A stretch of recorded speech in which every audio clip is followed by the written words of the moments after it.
Makina mezi u ndal në rrugën e ngushtë përpara shtëpisë. Ishte shumë e vjetër, shumë më e vjetër se çdo makinë që zakonisht shihej të kthehej nga jashtë. Boja ishte zbehur prej kohësh, ndryshku kishte përpir dyert dhe një nga dritat përpara dridhej lehtë para se motori të fiksej përfundimisht. Zhurma që bëri kur u ndal duke e lodhur, sikur edhe ajo makinë kishte dhënë gjithçka që kishte. Kur dren Kastrioti zbriti, nuk dukej si një njeri që po kthehej nga Gjermania pas shumë vitesh. Rrobat i kishte të rrudhura me të konsumuara, këpucët të gërryera nga udhëtimi i gjatë dhe fytyra i dukej më e hollë se ç'duhej. Kushdo që do ta shihte nga një dritare do të mendonte se ishte një nga ata njerëz që ikin me shpresë dhe kthehen me zhgënjim. Dikush po e shikonte. Një fqinj ndaloi për një çast, ndërsa pastronte gjethet nga trotuari. Syt i ndoqën çdo lëvizje, makinën, valixhen, mënyrën si dreni qëndroi për pak sekonda pa lëvizur para se të ecte drejt shtëpisë. Nuk pati përshëndetje, nuk pati gëzim, as lehtësim, vetëm një gjykim i heshtur. Ai lloj gjykimi që lind përpara se të thuhet qoftë edhe një fjalë. Dhe dreni e ndjeu sepse kjo ishte pikërisht arsyeja pse ishte kthyer kështu, jo sepse nuk kishte asgjë, por sepse donte të dinte kush do të qëndronte pranë tij kur do të dukej sikur nuk kishte më asgjë. Pas viteve të suksesit jashtë, pas shkollimit, punës dhe parave, ai mbante brenda vetes një pyetje që nuk e kishte thënë kurrë me zë të lartë. Kush e donte atë dhe kush donte atë që ai ishte bërë? Para se të vazhdojmë, mirë se vini, familja ime e dashur. Nëse jeni këtu për herë të parë, jeni shumë të mirëpritur. Ju lutem merrni një moment për t'u abonuar në kanal, për ta pëlqyer këtë video dhe na tregoni në komente nga po na shikoni dhe sa është ora atje ku ndodheni. Më pëlqen shumë të di nga cilat vende po na bashkoheni. Tani, let ju kthej pas në atë moment, në ditën kur Dren Kastrioti u kthye nga Gjermania me një makinë të vjetër, duke u shtirur sikur nuk kishte asgjë, pa e ditur se ky vendim do të nxirrte në dritë jo vetëm familjen e tij, por edhe vetë atë. Rruga nuk kishte ndryshuar aq shumë sa e kishte imagjinuar Dren Kastrioti. Shtëpitë vazhdonin të qëndronin pranë njëra tjetrës, me porta të lyera në ngjyra të qeta dhe oborre të vogla të mirëmbajtura, aq sa për treguar kujdes pa e tepruar. Disa pemë anash rrugës kishin filluar të lëshonin gjethet e vertha, të cilat grumbulloheshin pranë bordurave. Ishte një lagje ku njerëzit i vinin re gjërat e vogla. Kush parkonte ku, kush kthehej papritur, kush mungonte për shumë kohë. Dreni qëndroi pranë makinës për disa çaste më shumë se ç'duhej. Rregulloi rripin e çantës së vjetër mbi sup dhe hodhi edhe një vështrim drejt shtëpisë përballë. Ishte e fortë, e mirëmbajtur, jo luksoze, por qartë e qëndrueshme. Perdet e reja pas dritareve, shkallët e pastruara me kujdes. Asgjë nuk tregonte vështirësi. Ky kontrast i ul rënd në kraharor. E mbylli derën e makinës me kujdes, sikur çdo lëvizje e papritur mund të tërhiqte vëmendje më shumë nga sa donte. Ajri i freskët i pasdites i aftohu menjëherë duart. Diku pranë dëgjohej zëri i ulët i një radioje nga një dritare e hapur. Jeta vazhdonte normalisht këtu, e qetë dhe vëzhguese. Teksa ju afrua portës, ndjeu atë shtrëngimin e njohur brenda vetes. Nuk ishte frikë, ishte përmbajtje, ajo ndjesi që lind kur zgjedh çfarë të tregosh dhe çfarë të mbash brenda. Shtypi zilen. Nga brenda u dëgjuan hapa të qetë. Dera u hap dhe u shfaq Mimoza Kastrioti. Ajo e vështroi për një sekond më gjatë se ç'kërkonte mirësjellje. Syt i rrëshqitën mbi fytyrën e tij, mbi xhaketën, mbi çantën. Asgjë nuk ndryshoi dukshëm në shprehjen e saj, por Dreni e vuri re ndalesën. Dren, tha ajo thjesht. U tërhoq pak më njan dhe e la të hynte. Korridori kishte aromë druri të pastër dhe diçka të pjekur më herët. Këpucët ishin rreshtuar pranë murit, si gjithmonë. Fotografitë familjare vareshin në të njëjtin vend, por tani ishin më shumë.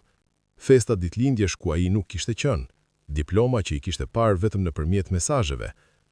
Hyr, tha Mimoza, duke mbyllur derën pas tij. Duhet të jesh i lodhur. Jam, u përgjigj ai. Ajo nuk pyeti nga çfarë. Ulën në dhomën e ndenjes. Mobiljet ishin të njohura, të ruajtura me kujdes.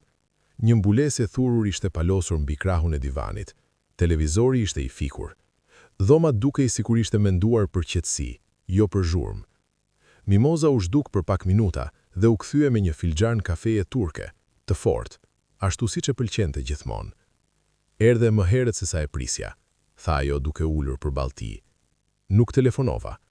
Ajo pohoi lehtë me kokë. Një heshtje dendur u vendos mes tyre. Jashtë kaloi një makinë ngadalë. Diku mëtej u dëgjua një e qeshur e shkurtër. Motra do të vinë pak më vonë, tha Mimoza, duke ju dhënë pak kurajo. E din që je kthyer.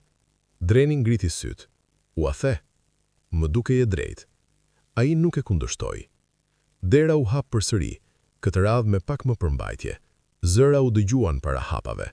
Marcela hyri e para, duke hequr palton ndërsa ecte. Tatiana pasaj, me telefonin në dorë. Të dyja u ndalën sapo e pan. Marcelës i ndryshoi shprehja për një çast, pastaj u përmbajt.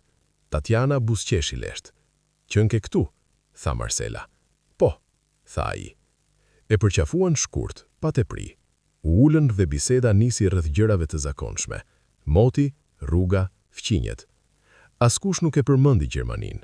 Askush nuk pyeti sa do të qëndronte. Dreni e vuri re. Nga kuzhina filloi të vinte aroma e ushqimit. Byrek, perime të pjekura, buke ngrohtë. Një ndjesi e vjetër, e sigurt. U ulën në tryez. Gjithçka ishte e rregulluar me kujdes. Filluan të hanin në heshtje të ndërprer her pas here nga fjali të shkurtra.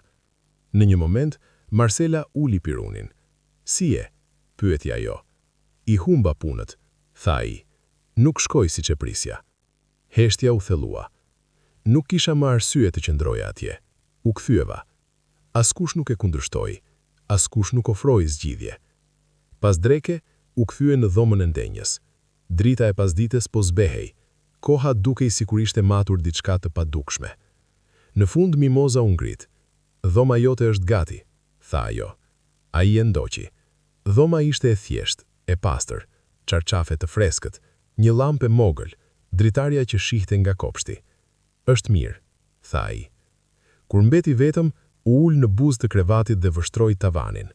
Shtëpia ishte e qetë, por ajo qetësi mbante diçka të pathënë. Ai kishte ardhur me një plan që nuk e kishte thënë me zë, dhe tani e dinte se gjithçka sapo kishte filluar. E diela erdhi pa zhurmë. Nuk pati njoftime, as përgatitje të veçanta për te asaj që familja kishte bërë gjithmonë.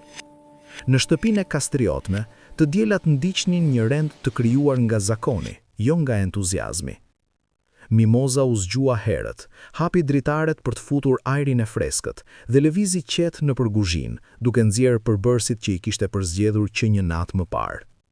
Jashtë rruga ishte e qetë, ajo lloj qetësie që vjen nga njerëzit që pushojnë, jo nga ata që ikin. Dreni u zgjua nga tingujt e lehtë të pjatave që vendoseshin mbi banak dhe nga fërshëllima e ulët e sobës. Qëndroi shtrirë edhe për pak çaste, duke dëgjuar. Asgjë në shtëpi nuk dukej armiqësore, asgjë nuk dukej ngrohtë. Gjithçka ishte e rregullt, e kujdesshme, e përmbajtur. Kur hyri në kuzhinë, Mimoza ishte tashmë duke punuar. Një tepsi me byrek qëndronte pranë furrës, sipërfaqja e saj e artë dhe e fortë. Një tenxhere me supë zjente ngadalë, avulli i saj mjegullonte dritaren mbi lavaman. Erza të freskëta ishin shtruar mbi një pecet, të lara dhe të pastruara me përpikëri. "Mirëmëngjes", tha ajo pa u kthyer. "Mirëmëngjes", u përgjigj Dreni. Ajo i mbushi një filxhan kafeje dhe ja vuri pranë banakut. Nuk pasoi asnjë pyetje, asnjë koment, vetëm pranimi i qetë i pranisë së tij. Nga fundi i paradites, Marcela mbërriti e para. Solli një ëmbëlsirë të vogël nga një pastiçeri e lagjës, e paketuar me kujdes. Tatiana erdhi pak më vonë, pa sjellë gjë, me vëmendjen ende të ndarë mes dhomës dhe një mesazhi që e përfundoi përpara se ta kthente telefonin përmbys. U përshëndeten me mirësjellje të plot, pufje të shkurtra në faqe, buzëqeshje të përmbajtura, asgjë e tepruar. Dreka u shtru herët, si gjithmonë. Tryeza ishte rregulluar me kujdes, jo me luks. Pjatat përputheshin, takëmet ishin vendosur drejt. Gjithçka fliste për qëndrueshmëri, jo për shfaqje.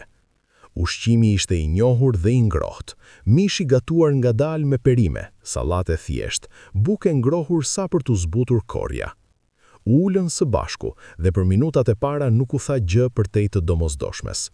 Tingulli i pirunëve mbi pjata mbushi dhomën. Dreni vuri re mënyrën si hanin motrat e tij, pa nxitim, të kontrolluara, të mësuara me vakte që kishin më shumë të bënin me zakonin se sa me urinë. Mimoza vështronte në heshtje, nuk drejtonte bisedën, nuk i mbushte pauzat. Syti lëviznin nga një fytyrë te tjetra, e vëmendshme pa e treguar. Marcela foli e para. "Dukesh i lodhur", tha ajo, me një ton neutral. "Jam", tha ai. Tatiana e shikoi për një çast dhe u kthye sërish te pjata e saj. "Rruga është e gjatë", tha, duke ofruar një shpjegim që nuk kërkonte vazhdim. "Po", u përgjigj ai. Biseda vazhdoi me gjëra të zakonshme. Një djalë i fqinjit që kishte ikur ashtë, një riparim që po bëhej në rrugë, rritja e çmimeve në dyqane. Asgjë nuk kishte pesh, por dreni ndjente diçka nën sipërfaqe.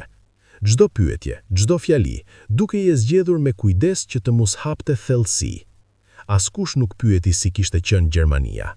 Askush nuk pyeti çfarë kishte shkuar keq. Mungesën e pyetjeve dreni e ndjeu më fort se çdo fjalë.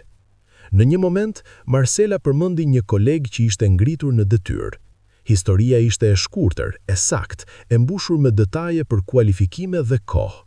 Tatiana e ndoqi me një koment për një event ku ishte qenë javën e kaluar, mendon si emra pa shpjegime, si të ishin të njohur për të gjithë. Dreni dëgjoi dhe e njohi modelin. Bisedat dikur që ishin formuar nga kureshtia e punës së tij, tani rrotulloheshin rreth afërsisë dhe statusit. Kur ai kishte sukses, historitë e tij kërkoheshin, tani ato shmangeshin. Mimoza vendosi edhe pak buk mbi tryezë, lëvizjet I kishte të qeta.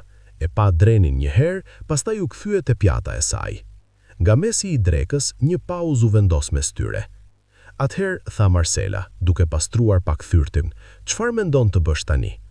Pyetja ishte formuluar lirisht, por dreni ndjeu llogaritjen pas saj. Planet nënkuptonin drejtim, drejtimi nënkuptonte mundësi. "Nuk e di ende", u përgjigj dreni me sinqeritet. Vetullat e Tatianës u ngritën lehtë, nuk tha asgjë. "Do ta gjesh një zgjidhje", vazhdoi Marcela, "gjithmonë ja ke dalë." Fjalia tingëllonte mbështetëse, por dreni ndjeu distancën brenda saj. Përgjegjësia kthehej sërish tek ai, aty ku ishte gjithmonë. "Po", tha ai. Biseda vazhdoi, por toni kishte ndryshuar. Dreni ndjeu se po vëzhgohej më me kujdes. Përgjigjet e tij dukej sikur peshoheshin, jo të gjykoheshin hapuras, por të maten me diçka të pathënë. Kur dreka mbaroi, Mimoza zolli kafe në dhomën e ndenjës. Filxhanët u vendosën me kujdes në tavolinë. Tatiana ul në kënd të divanit, qëndrimi I saj I përmbajtur. Marcela u mbështet lehtë në karrige, duart mbi mbështetëset. Sërish folën për gjëra të vogla, moti që poftohet, një dyqan lokal që ishte mbyllur, planet për javën. Dreni qëndroi I qetë, me duart të mbledhura, një qartësi e re po vendosej brenda. Nuk ishte zemrim, nuk ishte zhgënjim I zemëruar, ishte kuptim. I kujtoi të diellat e dikurshme, vite më parë, kur pyetjet vinin lirisht, kur kthimet e tij ishin ngjarje, kur prania e tij ndryshonte energjinë e dhomës. Ai versioni I tij nuk ishte më këtu. Mimoza e pa sërisht, këtë herë sytë e tyre u takuan. "Ai e rehat?" e pyeti ajo. "Po", tha dreni. Ajo pohoi lehtë, duke e pranuar përgjigjen pa e shtyrë mëtej. Me kalimin e pasdites, Tatiana pa orën dhe u ngrit. Marcela e ndoqi pak më vonë. Morën paltot, falenderuan Mimozën për drekën dhe dhan lamtumira të shkurtra. "Pushoni", I tha drenit gjarpërthat dren. "Flisni një herë tjetër." "Po", u përgjigj ai. Dera u byll pas tyre, duke e lënë shtëpinë më të qetë se më parë. Mimoza mbeti ulur, nuk lëvizi me një herë. Dreni qëndroi aty ku ishte, duke dëgjuar tinguj të zbeht nga jashtë, një qenë që leh larg, gjethe që përplaseshin lehtë. Me në fund, Mimoza u ngrit dhe filloi të mblidhte filxhanët. "Mund të rish këtu", tha pa u kthyer. "Do të mendoj", u përgjigj dreni. Ai u kthye në dhomën e tij dhe mbylli derën. Drita e pasdites kishte ndryshuar, duke hedhur hije më të buta nëpër mure. Ul në buzë të krevatit dhe mendimet filluan t'i rreshtoheshin. Distanca që kishte ndjer nuk ishte më e paqartë, ishte e ndërtuar, e mësuar. Tani e kuptonte se respekti në këtë shtëpi dikur ishte formuar nga suksesi, edhe pse nikush nuk e pranonte me zë të lartë. Mirësjellja, përmbajtja, shmangja, asgjë prej tyre nuk ishte rastësi. Dreni qëndroi I qetë, duke marrë frym ngadalë. Ai kishte ardhur për të vëzhguar, ajo që kishte parë ishte e mjaftueshme. Atë mbrëmje, ndërsa shtëpia u zhyt sërish në qetësi, ai mori një vendim. Nuk do të priste më, nuk do të maste më heshtjen. E vërteta që kishte mbajtur brenda do të thuhej, dhe sa po të thuhej, nuk do të kishte më kthim të kjo distance kujdesshme. Vendimi nuk erdhi me dramë. Dren Kastrioti nuk e përsëriti më në mendje atë që do të thoshte. Nuk kërkoi fjalët e duhura dhe nuk u përpoq t'i zbutte ato. Derisa erdhi mbrëmja e së dielës, zgjedhja ishte vendosur brenda tij me një qetësi të ftohtë. Të priste më nuk do të ndryshonte asgjë. Heshtja vetëm sa do ta thellonte distancën që ai tashmë e ndjente. Familja u mblodh sërish në dhomën e ndenjes, ashtu siç ndodhte zakonisht në orët e vona të pasdites. Tryeza e drekës ishte pastruar, pjatat ishin larë dhe vendosur me rregull. Një çajnik që ndronte mbi sobë, duke e mbushur shtëpinë me një aromë të lehtë bimore. Jashtë, rruga ishte bërë me heshtur, ajo heshtje që vjen kur njerëzit mbyllen brenda shtëpive të tyre. Mimoza ul në karrigen e saj të zakonshme, me duart e mbledhura lirshëm në prehër. Marcela zuri vend në karrigen përballë, qëndrimi i saj drejt dhe i përqendruar. Tatiana ul në divan, me njërin këmbë të kaluar mbi tjetrën, telefoni vendosur pranë, por ende brenda shtrirjes së dorës. Një teze dhe një xhaxhak ishin ardhur më herët pas dite, të tërhequr nga ndjenja e pashprehur se mbledhjet familjare rrallë ishin rastësore. Dreni qëndroi për një çast pranë derës përpara se të ulej. E ndjeu peshën e vëmendjes së tyre, edhe pse askush nuk e shprehu hapur. "Duhet ju them diçka," tha ai. Dhoma u qetësua me njëherë. Ai foli me ton të barabartë, pa nxitim. U tha se puna që kishte bërë jashtë kishte marrë fund, se një çështje ligjore i kishte marrë më shumë nga sa kishte menduar, se ajo që kishte mbetur nuk mjaftonte për t'u ngritur shpejt. Tha se nuk kishte pronë, nuk kishte kursime që mund t'i përdorte, as një plan të qartë. "I kam vumbur të gjitha," tha thjesht. Askush nuk reagoi me njëherë. Heshtja që pasoi nuk ishte e mbushur me dëmshuri, ishte e matur, e menduar, thuajse formale. Dreni i vështroi fytyrat me kujdes. Marcela uli syt për një çast. Gishtat e Tatianës lëvizën drejt telefonit, pastaj u ndalën. Tezja mori frym thellë dhe e ktheu shikimin mënjas. Mimoza qëndroi e palëvizur. "Nuk kam ardhur të kërkoj para," vazhdoi Dreni. "Thjesht më duhet një vend ku të ri për ca kohë, derisa të kuptoj çfarë do të bëj më pas." Fjalët u përhapën ngadalë në dhomë, sikur secili po i peshonte më vete. Marcela foli e para. "Më vjen keq ta dëgjoj," tha ajo. Zëri i saj ishte i qetë, mjaftueshëm i sinqert për të mos tingëlluar i shtirur. "Por situata ime tani është e ndërlikuar. Puna më merr shumë kohë dhe apartamenti im nuk është i përshtatshëm për mysafir për një kohë të gjatë." Ajo ndaloi për një çast, sikur po mendonte nëse duhej të shtonte diçka. "Nuk do të ishte praktike," përfundoi ajo. Tatiana pohoi lehtë me kokë dhe kërceu fytin. "Do të doja të ishte ndryshe," tha ajo, "por kam angazhime përpara. Njerëz që vinë e shkojnë, nuk do të ishte e përshtatshme." Zgjedhja e fjalëve ishte e kujdesshme, neutrale, përfundimtare. Tezja u lëviz pak në karrige. "Do të ndihmonim po të mundeshim, por shtëpia jonë është e vogël dhe me gjithë këto gjëra që kemi, e kupton." Xhaxhai shtoi diçka të ngjashme, përmendi përgjegjësi, kohë, angazhime që nuk mund të ndryshoheshin lehtë. Çdo shpjegim u dha pa ligjësi. Asnjëri nuk ishte jashpër, asnjëri nuk ishte emocional. Të gjitha kishin një gjë të përbashkët: vendosmërinë. Dreni dëgjoi pa i ndërprer, pohoi me kokë kur duhej, nuk kundërshtoi, nuk u lut. Vuri re se askush nuk e pyeti se çfarë kishte ndodhur të vërtetë. Detajet nuk dukeshin të rëndësishme. Ajo që kishte rëndësi ishte ajo që ai nuk mund të ofronte më. Heshtja u kërthye mes fjalëve, duke mbushur hapësirat ku mund të kishte qenë empatia. Nuk ishte armiqësore, ishte e largët, e sjellshme, e dorëzuar. Më në fund Mimoza foli. "Mund të rish ti hej këtu për tani," tha ajo, me të njëjtin ton të qetë. "Por kjo shtëpi nuk është menduar për të qëndruar të gjatë pa një qëllim." Dreni atakoi syt. "E kuptoj," tha ai. Shikimi i saj qëndroi mbi të pak më gjatë se zakonisht, pastaj ajo e uli. Askush tjetër nuk foli. Biseda u zhvendos për ca çaste në tema të parëndësishme, sikur çështja ishte mbyllur tashmë. Një përmendje e motit, një koment për faturat që po rriteshin, ndryshimi ishte i butë, por i qartë. Dreni ndjeu diçka që ju shtrëngua brenda, jo papritur, por ngadalë. Ky ishte momenti më i ulët që kishte imagjinuar, por realiteti ishte më i qetë se sa e kishte menduar. Nuk pati përballje, nuk pati zemërim, vetëm mesazhi i qartë se tani ai ishte një bar. Më në fund karriget fërkuan lehtë dyshemen, ndërsa njerëzit u ngritën. Tezja dhe Xhaxhau përveditën të largoheshin. Tatiana mori palton, Marcela hodhi një sy nga ora. Shpresoj që gjërat të rregullohen, tha Marcela, duke e parë shkurt në sy. Je i aftë. Tatiana buzëqeshi lehtë. Kujdesu për veten. U larguan një nga një, pa nxitim. Shtëpia dukej më e madhe pasi ata dolën. Dreni mbeti ulur me duart mbi gjunjë. Për një çast vështroi dyshemen, pastaj ngrit syt drejt korridorit. Atëherë u shfaq Bashkimi. Ai kishte ardhur pa zurmë. Prezenca e tij ishte lajvëruar vetëm nga hapja e derës më herët, që Dreni mallevane e vani re.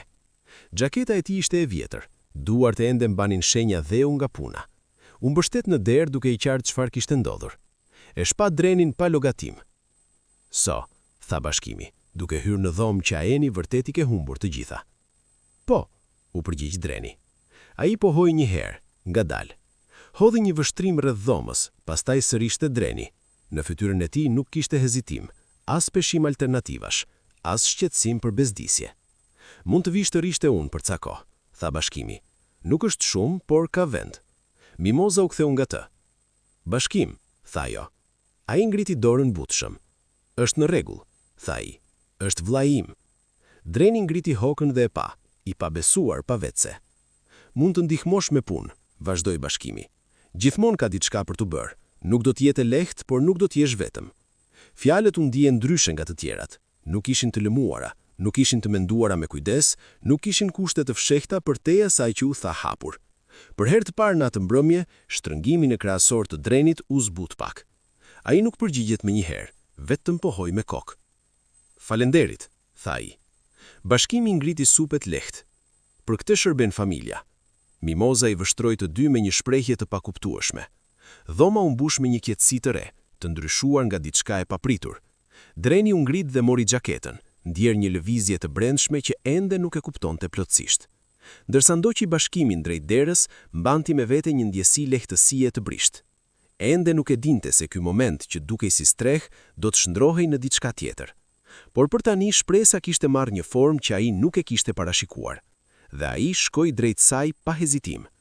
Banesa e Bashkimit ndodhej në skajin e qytetit, mjaftueshëm larg qendrës për të qenë më e qetë, më pranë kodrave se sa kafeneve. Ndërtesa ishte e vjetër, por e fortë, dhe shkallët mbanin erën e lagështisë së gurit dhe sapunit të pastrimit. Kur Bashkimi hapi derën dhe u tërhoq pak më njanë, nuk pati asnjë ceremoni, asnjë shpjegim, asnjë justifikim për hapësirën modeste. Bëje veten si në shtëpi, tha. Banesa ishte e thjeshtë. 2 dhoma të vogla, një kuzhinë e ngushtë, mobilje të zgjedhura për përdorim, jo për pamje. Një tavolinë druri pranë dritares mbante shenja gërvishtjesh nga vite vaktesh dhe letra shpune. Një palçizme pune qëndronin pranë derës. Gjithçka në atë hapësirë fliste për rutinë dhe funksion, jo për shfaqje. Dreni vendosi çantën dhe hodhi sytë rreth rrotull. Nuk ndjeu asnjë bezdi, asnjë ndjesi se po numëroheshin ditët e tij. Bashkimi lëvizte lirshëm nëpër dhomë. Mbushi çajnikun me ujë dhe hapi dollapin për të parë çfarë kishte për darkë. Do ham diçka të thjeshtë, tha Bashkimi. Byrek nga furra, nëse ka mbetur. Nëse jo, vez. Është në rregull, u përgjigj Dreni.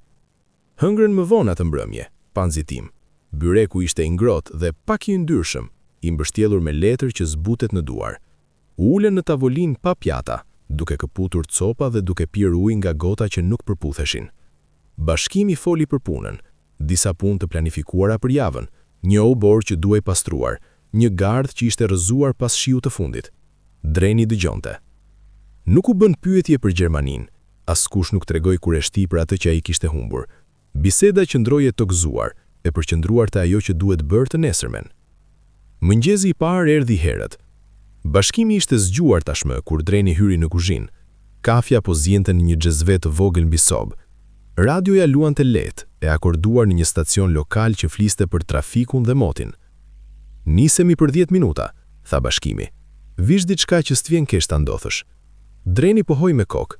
Dolën nga qyteti me furgonin e punës së Bashkimit, rruga u ngushtua ndërsa shtëpit lanë vend për ara dhe parcela të vogla. Ajri I mëngjesit ishte I freskët, mjaftueshëm I mpret për ta zgjuar plotësisht. Kur mbritën në punën e parë, Bashkimi I dha një palë doreza dhe I tregoi nga të fillonte. Nuk pati udhëzime të panevojshme, as mbi kyqyrje të tepërt. Dreni punoi për krah tij, ngritur deg, pastruar mbeturina, mbledhur gjethe në grumbuj. Duart ju ndjen të ngafshta në fillim, të panjohura me lodhjen, supet ju tensionuan, shpina ju ankua. Nuk u ankua me zë. Nga mesi ditës, djersa I kishte lagur këmishën, pëllëmbët I digjnin lehtë në ndoreza. Ulën në movull të ulët për të hëngër bukë dhe gjath, heshtja me styre ishte e rehatshme, jo e rëndë. Do mësosh, tha Bashkimi. Të gjithë mësojnë. Dreni pohoi, duke përqyer ngadalë. Ditët nisën të ndjekin një model, zgjim herët, kafe, punë derisa drita të zbutet, vakte të thjeshta të ngrëna aty ku ndodheshin. Në mbrëmje ktheheshin në banesë të lodhur për të qëndrueshëm. Bisedat lindin natyrshëm, pa qëllim. Bashkimi fliste për gjëra praktike, mjete, klient, pagesa, ndonjëherë përmende njerëz të lagjes, histori të treguara pa gjykim dhe pa zbukurime. Dreni fliste pak dhe Bashkimi nuk e shtynte. Një mbrëmje, teksa rrinin pranë dritares me drita të fikura, duke parë rrugën poshtë, Bashkimi foli qetë. Nuk ke pse të provosh asgjë këtu, tha. Punon, kaq mjafton. Dreni I prisoshoi falit pa u përgjigjur. Diçka te thjeshtësia e tyre I mbeti në mendje. Puna e ndryshoi gradualisht. Trupi u përshtat, lëvizjet u bën më të rrjedhshme. Flinte thellë, pa mendimet e shqetësuara që e kishte ndjekur për vite. Mendja ju qetësua, më pak e mbushur me llogaritje dhe skenare. Filloi të vërente sërish gjërat e vogla, erën e ajrit pas shiut, tingullin e mjeteve që vendoseshin në fund të ditës, kënaqësinë e parit një hapësirë të pastruar, të rregullt, të mbyllur. Bashkimi nuk e trajtoi si dikë të përkohshëm, nuk u përmend sa kohë mund të qëndronte, nuk pati kujtesa për detyrime. Kur Dreni ofroi të kontribonte me para, Bashkimi e largoi dorën. Do paguash kur të mundesh, tani puno. Dreni ndjeu diçka të lirohet brenda tij. Në mbrëmje, Bashkimi gatonte ushqime të thjeshta, fasule, patate, oriz me perime, hëngrën pa ceremoni, ndonjëherë duke folur, ndonjëherë jo. Heshtja nuk ndihej bosh, duke je fituar. Një natë Dreni përmendi diçka nga e kaluara e tij jashtë, një detaj të vogël për një projekt ku ai kishte punuar dikur. Bashkimi dëgjoi, pohoi me kokë dhe bëri një dy pyetje, dhe la temën të mbyllej. Nuk pati habi, as zavi, as ndryshim sjellje. Ajo qëndrueshmëri kishte peshë. Me kalimin e javëve, Dreni ndjeu I ankoruar në një mënyrë që nuk e kishte ndjer prej vitesh. Thjeshtësia e rutinës hoqi stresa pritshmërish. Ktu, ai nuk mitej nga rezultatet apo reputacioni, mitej nga prezenca, nga puna, nga respekti për hapësirën që ndante. Bashkimi nuk foli kurrë për besnikëri.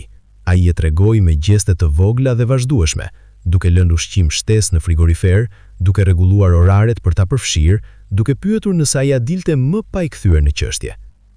Një pasdite teksa mbyllni një punë dhe ngarkonin mjetet në furgon, Dreni e pa Bashkimin dhe ndjeu diçka të panjohur. Besim. Nuk ishte dramatik, nuk erdhi papritur, u vendos qetë, I ndërtuar nga momente të përsëritura që nuk kërkonin asgjë në këmbem. Duke u kthuar drejt qytetit, Bashkimi foli për një riparim të vogël që donte të bënte në banesë, një rubinet që pikonte prej kohësh. Do të ndihmoj, nëse do, tha. Do të ndihmoj, u përgjigj Dreni.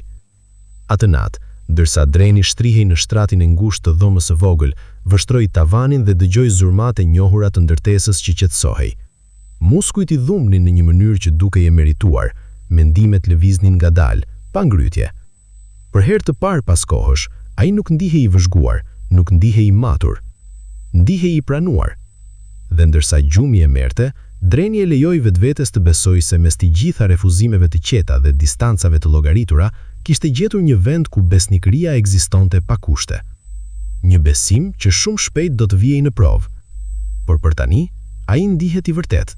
Dita nisi si gjithë të tjerat. Nuk kishte asnjë shenjë paralajmëruese në ajër, asnjë ndjesi se diçka ishte gati të ndryshonte. Dreni u zgjua para alarmit. Trupi I tij tashmë I mësuar me ritmin që Bashkimi kishte krijuar. Banesa ishte e qetë, nga kuzhina vinte aroma e njohur e kafes. Bashkimi ishte zgjuar, I veshur, çizmet pranë derës, çelsat mbi tavolinë. Atë mëngjes, punua në anën tjetër të qytetit, duke pastruar një obor të mbuluar nga shkurret pas një shtëpie të vjetër që kishte mbetur bosh prej vitesh. Puna ishte thjesht, të priteshin degët, të ngarkoheshin mbeturinat, të lihej vendi më I rregullt nga sa ishte gjetur. Dreni punonte me ritëm të qëndrueshëm, lëvizjet tashmë të sigurta, jo më të pasigurta si në ditët e para.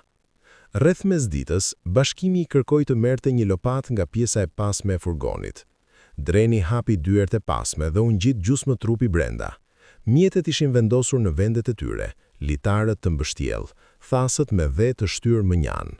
Teksa lëvizi një ark, dora I preku diçka të fortë, por të lëmuar, të fshehur pas një paneli të lirë pranë rrotës. U ndal.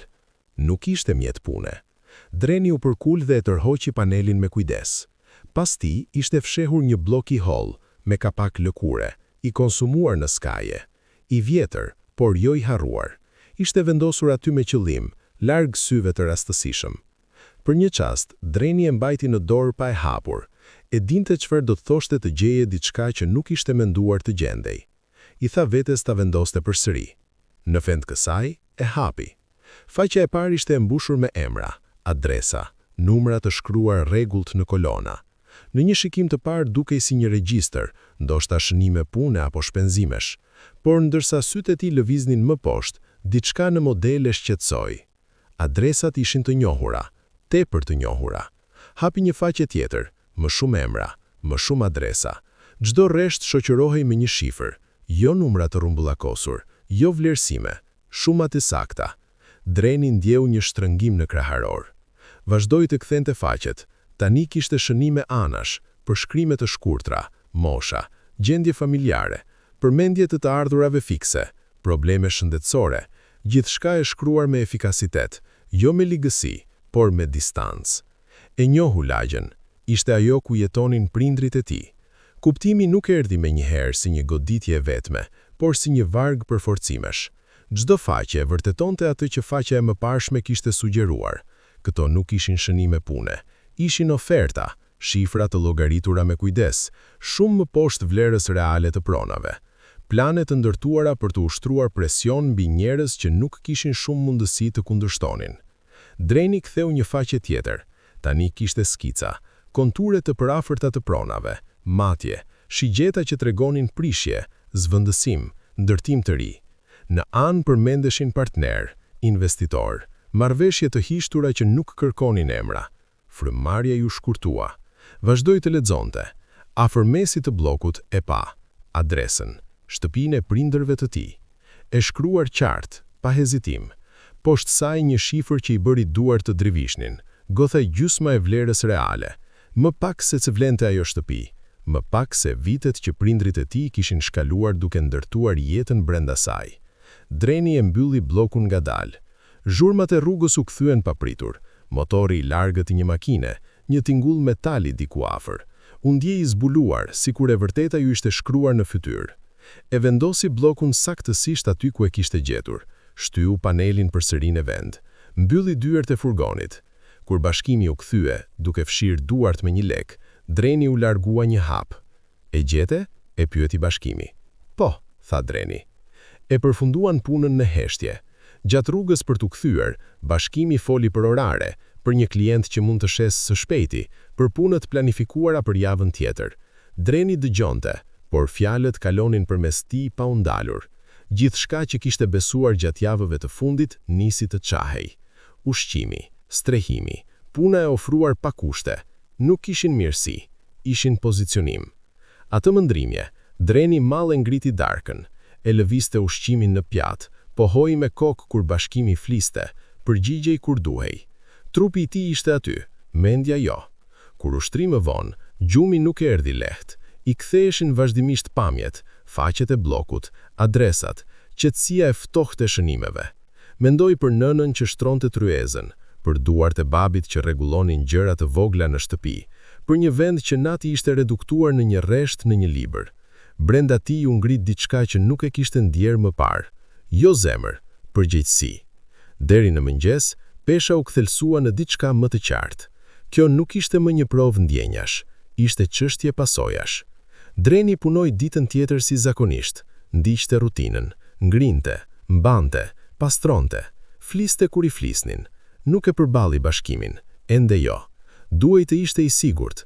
Gjatë ditëve në vijim, vëzhgoi me kujdes, dëgjoi copëza bisedash, vuri re mënyrën si bashkimi fliste për disa prona, për disa pronar, gjithmonë me të njëjtin ton, I shkëputur, efikas.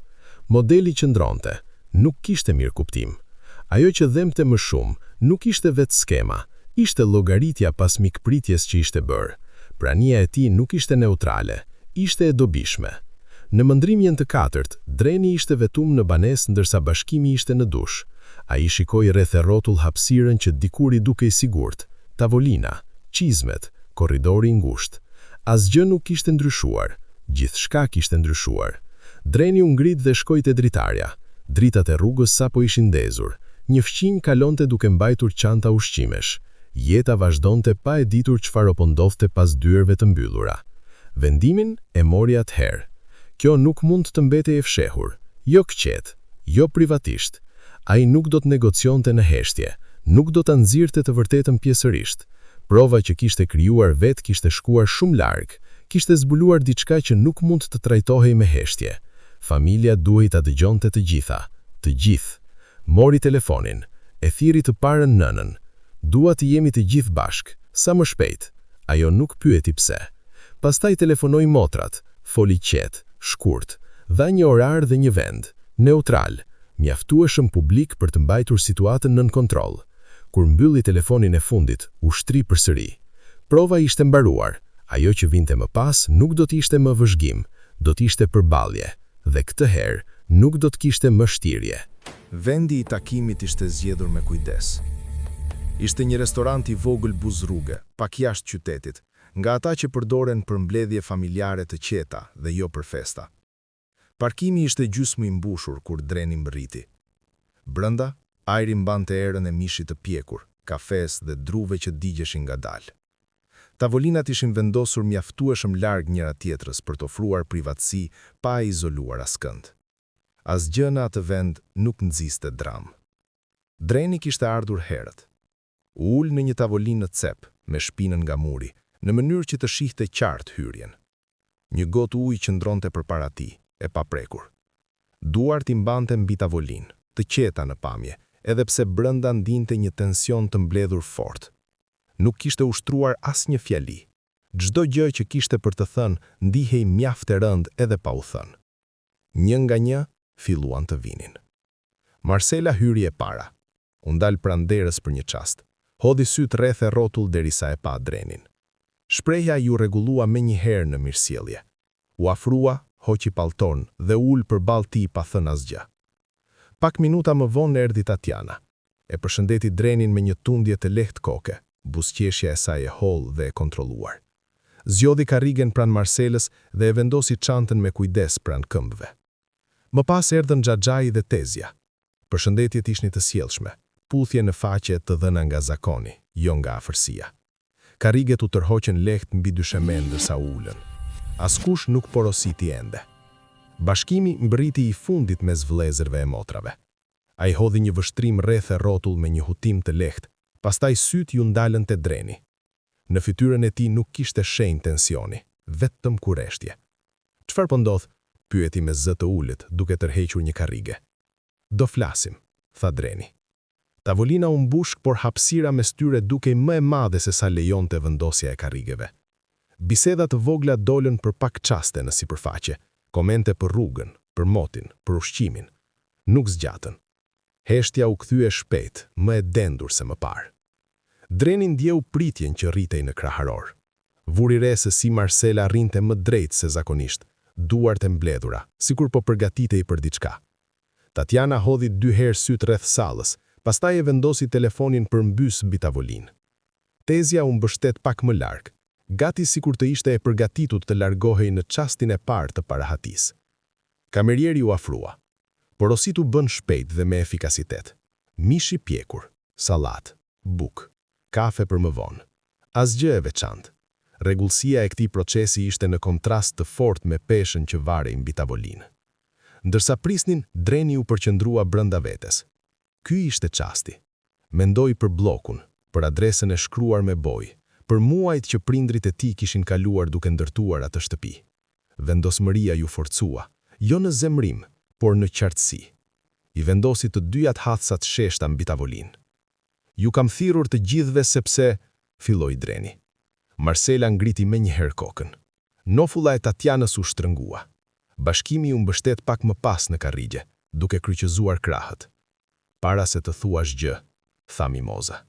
Zëri i saj ishte i qetë. Dreni u ndal në mes të fjalisë. Ajo kishte ardhur pa u vënë re ndërsa të tjerët flisnin. Prania e saj ndihej tanimo.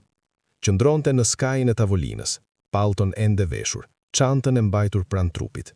Syt i kalonin nga njëra fytyrë te tjetra me një përqendrim të qëllimshuar. Më lejoni të flas unë e para, vazhdoi ajo. Askush nuk kundërshtoi. Dreni u mbështet ngadalë pas, mbylli gojën. Fjalët që kishte për të thënë mbetën pezull në ajër mes tyre. Ekuilibri i dhomës u zhvendos, dhe asgjë nuk do të vazhdonte sipas planit të tij. Mimoza nuk u ul. Ajo qëndroi në këmbë në skajin e tavolinës, pallton ende veshur, duart e mbështetura lehtë mbi çantë. Dhoma dukej sikur u rregullua vetvetiu rreth pranisë së saj, sikur të gjithë e kuptonin instinktivisht se ajo që do të thoshte nuk i përkiste rrjedhës së zakonshme të një bisede. E di pse na ke thirrur këtu, tha ajo. Zëri i saj ishte i qetë, as i butë, as i ashpër. Ishte ajo lloj qetësie që nuk kërkon leje. Dreni ja mistroi me kujdes. Fjalët që kishte përgatitur u shuan një nga një. Çdo ndjenjë kontrolli që mendonte se kishte sjell në këtë takim ju rrëshqit nga duart pa zhurmë. Ti mendon se ke ardhur këtu për të zbuluar diçka, vazhdoi Mimoza. Mendon se sot është dita për të ekspozuar të tjerët. Ajo e ktheu pak kokën. Syti kaluan mbi Marselën, Tatianën, bashkimin, Tezen, Xhaxhain. Askush nuk e ndërpreu. Askush nuk dukej rehat. Por para se të flasësh, tha ajo, duhet kuptosh se nuk ishe kurri vetmi që po vëzhgonte. Dreni ndjeu një shtrëngim në kraharor. E kam ditur kush je prej kohësh, tha Mimoza, duke e fiksuar më në fund shikimin të ai. Jo versionin që solle në shtëpi. Versionin e vërtet. Fjalët ranë but, por jehona e tyre ishte e thellë. Nuk e fshehe suksesin aq mirë sa mendoje, vazhdoi ajo. Ndryshove adresa, numra telefoni, zakone, por harrove një gjë. Nëna ti vënë re modelet shumë përpara se të vënë re detajet. Marcela u lëviz pak në karrige. Sytë e Tatianës u ulën mbi tavolinë. E kam ndjekur jefën tënde nga larg, tha Mimoza. Kam lexuar ato që ti nuk i përmendje kurrë. Kam parë emrin tënd të shfaqej aty ku nuk shfaqen njerëz të zakonshëm. E dije që ishe i pasur shumë përpara se të vendosje të na vije në provë. Gryka e Drenit u shtrëngua. Hapi gojën për të folur, pastaj e mbylli sërish. Ti u ktheve në shtëpi duke menduar se po bënit një eksperiment, tha Mimoza. Por po hyne në diçka që kishte filluar vite më parë. Ajo ndaloi, jo për efekt, por sepse kujtimi e kërkonte. Kur babai yt vdiq, tha ajo, ti ishe ende fëmijë. Sigurimi që la pas ishte shumë, mjaftonte për të mbijetuar, jo për të ndryshuar jetën. Dreni e mbante mend mirë atë kohë. Llogaritjet e kujdesshme, sakrificat e heshtura, mungesën që nuk ishte shëruar kurrë plotësisht. Atëherë mora një vendim për të cilin nuk fola, një vendim për të cilin nuk kërkova leje. Ajo futi dorën në çantë dhe nxori një dosje të hollë me cepat e konsumuar. E vendosi butë mbi tavolinë, pa e hapur. Kur më the se do të shkoje jashtë për studime, tha ajo, kisha frikë. Jo nga dështimi, nga pendesa, nga ideja se do të shihja gjithjetën nuk e dyshuar të vetja nëse nuk provone kurrë. E pa drejt në sy. Prandaj I përdora ato para. Të gjitha. Dhoma u ndjej papritur më e vogël. A investova, tha ajo, në heshtje, në mënyrë anonime, përmes njerëzve që nuk e dinin emrin tim. Ishte mundësia jote e parë. Ajo që të lejoj të nisësh. Frymarrja e Drenit u ndërpre për çast. Ti besoje se gjithçka e kishe ndërtuar I vetëm, tha Mimoza. Dhe në shumë mënyra, ashtu ishte. Por nuk ishe kurrë I braktisur. Nuk ishe kurrë I braktisur. Këto fjalë goditën më thellë se çdo akuzë. Nuk ta thash sepse kisha nevojë që të ecje në rrugën tënde pa menduar se më kishe borxh diçka. Kisha nevojë që të arrije ose të dështoje si vetvetje. E mbylli syt për një çast, pastaj I hapi përsëri. Kur u ktheve në shtëpi duke ushtir I shkatruar, tha ajo, e njoha me njëherë modelin. Jo ngënjeshtrën, por arsyen pasaj. Ajo bëri një gjest të lehtë drejt tij. Ti doje të gjykoje, tha. Doje të matesh dashurinë nga mënyra si sillet nën presion. Doje prova. Mimoza u kthye pak nga të tjerët pa u ngritur zërin. E lasha të provë të ndodhte. Jo pse isha dakord me të, por sepse e dija se ai nuk do të mësonte ndryshe. Marcela u lëviz pak në karrige. Sytë e Tatianës u ulën mbi tavolinë. E dija, pyeti Marcela. Jo, u përgjigj Mimoza. Buzët e Tatianës u shtrënguan, por ajo nuk foli. I kam ndjekur të gjithë si reaguat ju. Jo me ligësi, me kujdes, me distancë, me atë distancë që njerëzit përdorin kur besojnë se resurset janë të kufizuar dhe përgjegjësia duhet matur. Ajo u kthye sërish nga dreni. Dhe të pash ty të besosh se kjo distancë ishte prove lakmis, tha ajo, kur në të vërtet ishte prove frike. Frikë se mos përfshiheshin në diçka që nuk mund ta mbanin. Brenda drenit, diçka u thye. Ti u ktheve në shtëpi duke u prashpretur tradhti, tha Mimoza. Prandaj krijove kushtet për të. I ftove njerëzit të shihni si barë dhe pastaj i fajsove pse reaguan ashtu. Fjalët e saj nuk ishin të ashpra. Kjo i bënte akoma më të vështira për t'u shmangur. Ti jetese besimin sikur të ishte një marrëveshje, tha ajo. Sikur dashuria të mund të matet vetëm kur hiqet rehatia. Ajo e la heshtin të vendosej. Dhe duke bërë këtë, tha qetë, ti e vendose veten mbi të gjithë në këtë tavolinë. Duart e drenit u shtrënguan ngadalë mbi tavolinë. Nuk gabove që pyete, tha Mimoza, por gabove që gjykove. Dhoma rreth i ngrëncur, edhe zhurmat e restorantit dukeshin të largta. Ti zbulove korrupsion, tha ajo, duke hedhur një vështrim të shkurtër drejt bashkimit, pa akuzë. Zbulove dobësi, zbulove kufinj. Asgjë nga këto nuk më habit. Ajo e ktheu shikimin te dreni. Por ajo që nuk e prisje, tha ajo, ishte të zbulone veten. Pesha e fjalëve u lot plotësisht mbi të. Historia që ai kishte treguar vetes vite, për pavarësinë, për vetë krijimin, për qëndrimin i vetëm, nisi të shpërbëhej nom. Jo me dhunë, me butësi. Fije pas fije. Ai nuk ishte ai huaj që ishte kthyer për të ekspozuar një familje të thyer. Ishte djali që e kishte keq kuptuar koston e heshtjes. Mimoza e shtyu dosjen pak më gjerë te ai, por nuk e hapi.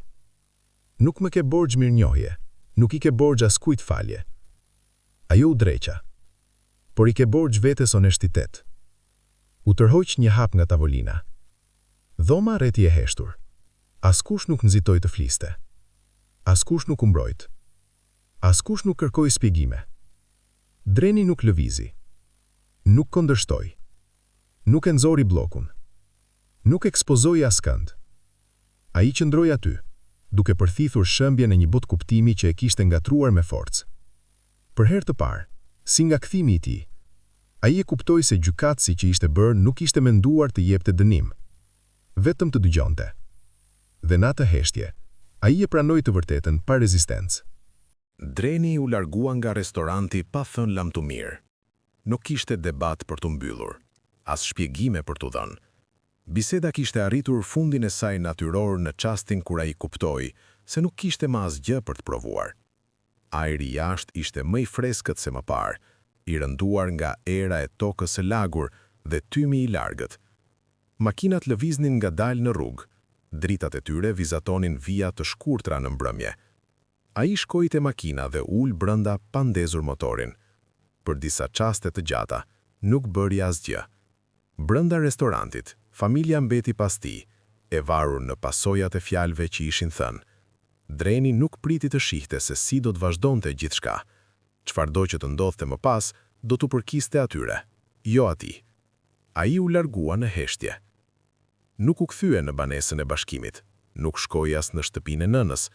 Në vend të kësaj, mori një rrugë të ngushtë që dilte jashtë qytetit, duke kaluar pranë fushave që po e rrësoheshin me rënien e dritës. Peizazhi ndihej njëkohësisht i njohur dhe i largët, si një kujtim nga një jetë tjetër.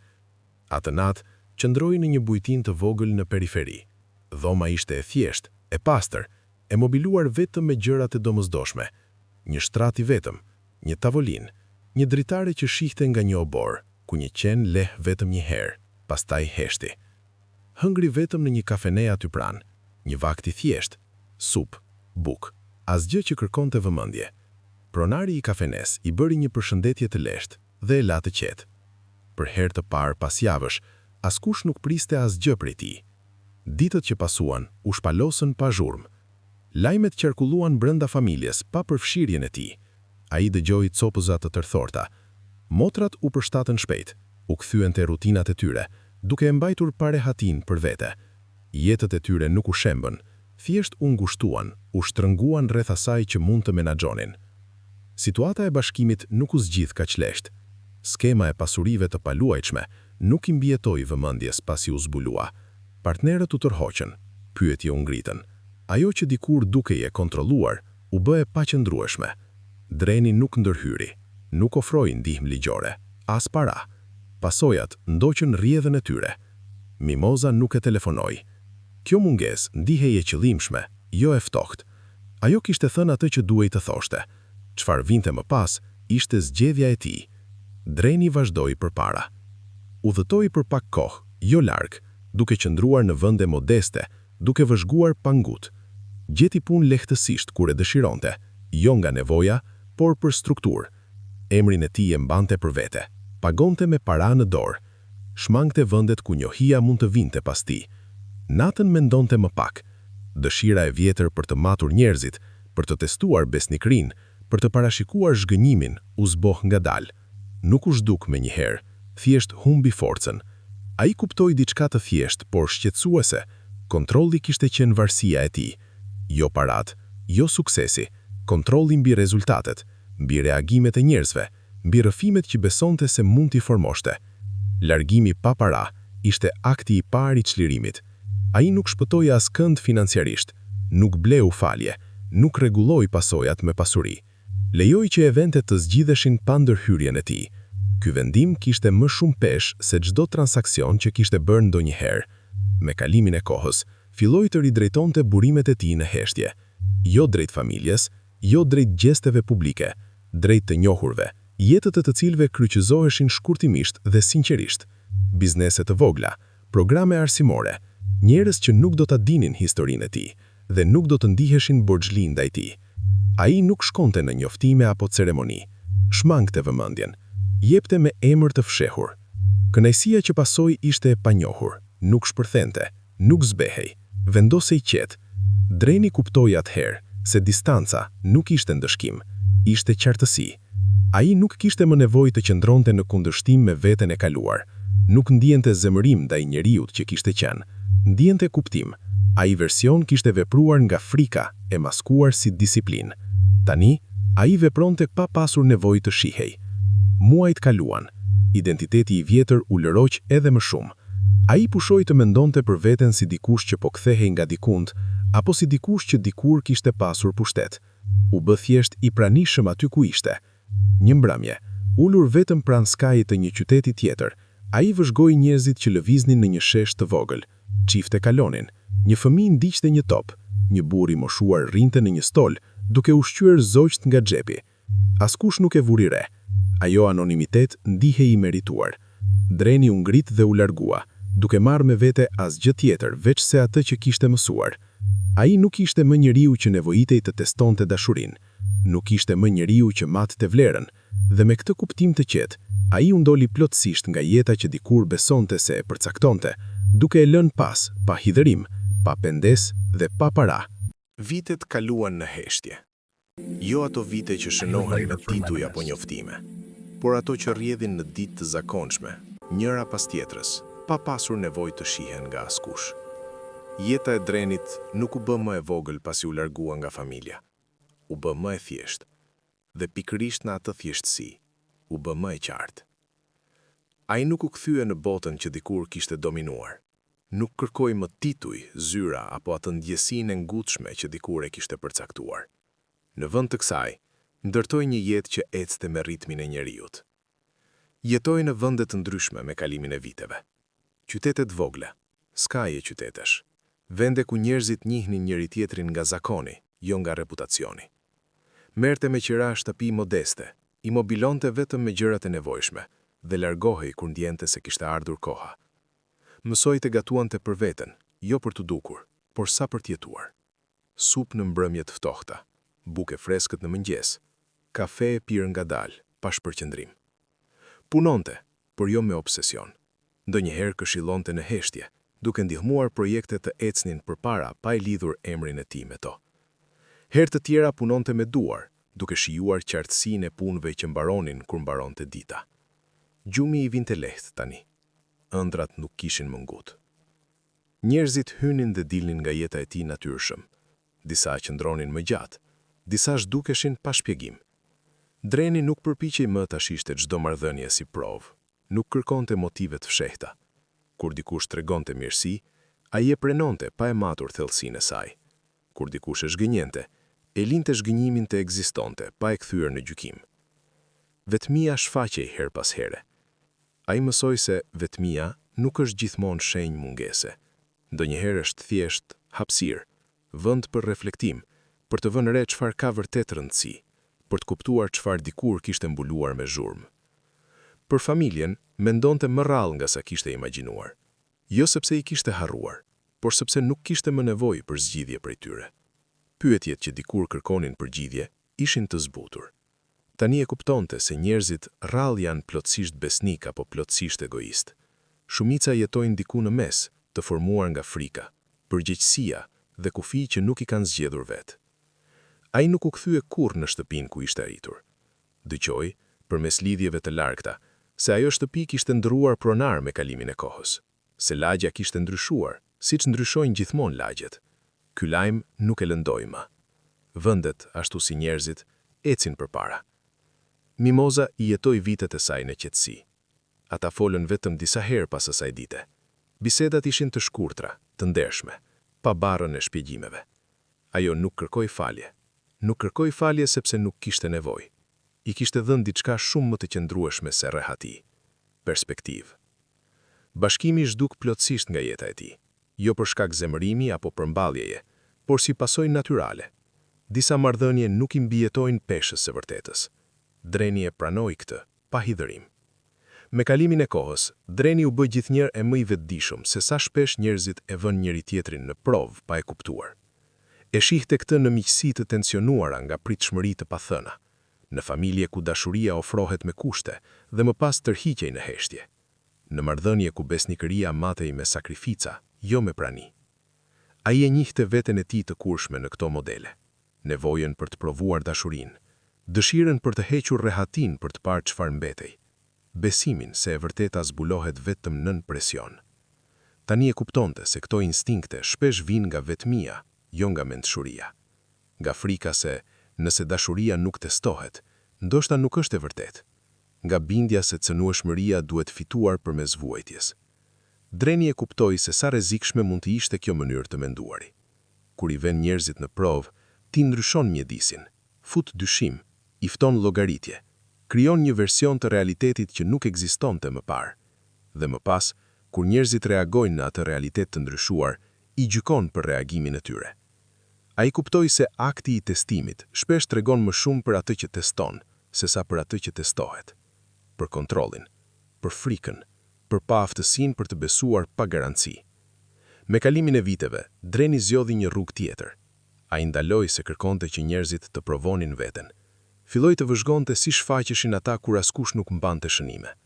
Mësoi të vlerësonte qëndrueshmërinë mbi gjestet e mëdha, ndershmërinë mbi shfaqjen, praninë e qetë mbi besnikërinë dramatike. Mësoi se dashuria nuk shpallet, ajo zbulohet ngadalë, përmes modeleve që nuk mund të imponohen. Dreni nuk e tregoi kurrë publikisht historinë e tij.